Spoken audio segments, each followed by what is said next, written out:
វាយបកព្យាយាមគិតពីកែរបស់គេដៃគេធ្ងន់ណាស់មើលមកយើងឱកាសមានតែម្ដងទេត្រូវតែត្រង់ឲ្យបានត្រូវតែត្រង់មកដល់ទីបំផុតត្រូវធ្វើដូចជាស្មៅធ្វើឲ្យសត្រូវស្មានមិនត្រូវយកឈ្នះមិនកើត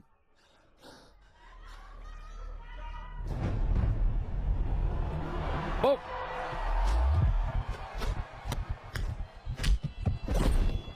បាយទៅបាយខ្លាំងបាយ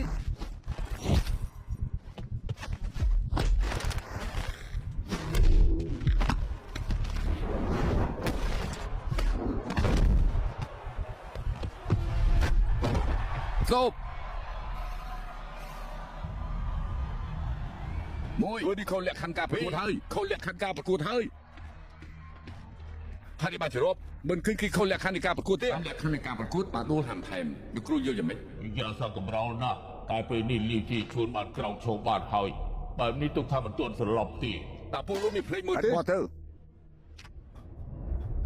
ពួកលោកថោកទាប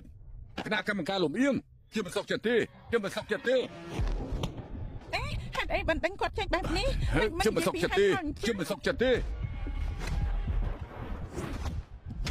អយុធធរពេលនេះគ្រូរបស់លាវជីឈួនត្រូវពិនិត្យការក្រហមមកដេញចេញពីការប្រកួតហើយ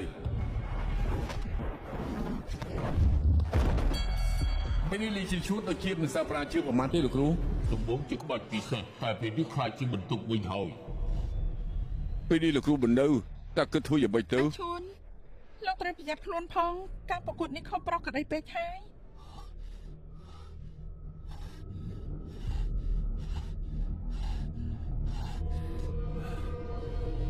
ត្រូវតែធ្វើគឺបាក់មុខយល់ហើយបាយយក KO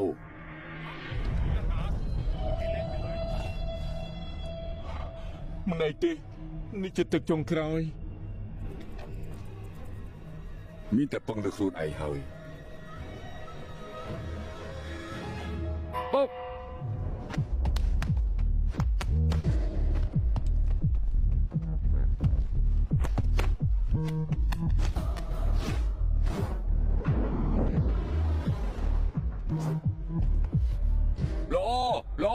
លោ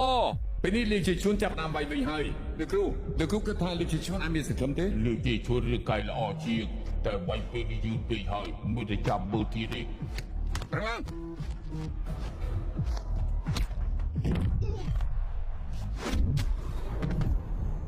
អាយ៉ាអស្ចារ្យណាស់មួយជើងនេះពិតជាមើលមិនចាំតាន់ទេមួយជើងនេះលឿនហើយពេលនេះពួកយើងត្រូវចាំមើលថាតើលាវជីឈួនអាចក្រោករួចទេ4 5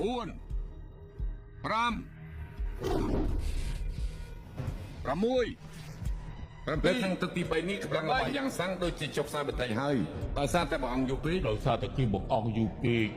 ព្រមថែមនឹងណា